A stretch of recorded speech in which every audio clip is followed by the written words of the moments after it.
Hello বন্ধুরা, আজকে বানাবো পনির ভেন্ডি। এখানে নিয়েছি ভেন্ডি, আলু আর পনির। এখানে সাদা তেল নিয়েছি, লঙ্কা বাটা।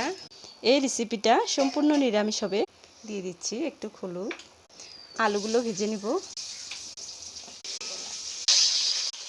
ভেন্ডিগুলোকে হালকা করে ভেজে নিব।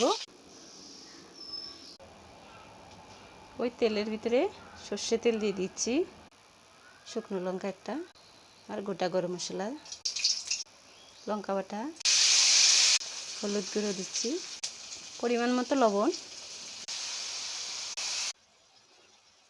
তিল বাটা দিয়ে দিচ্ছি, জিরে আর আদা বাটা। এটা দিয়ে দিচ্ছি গরম জল, দিয়ে দিচ্ছি ভেজে রাখা আলুগুলো, ভেজে রাখা ভেন্ডি দিচ্ছি। গরম মশলা দিয়ে নামিয়ে নিয়েছি। তৈরি হয়ে গেল আমাদের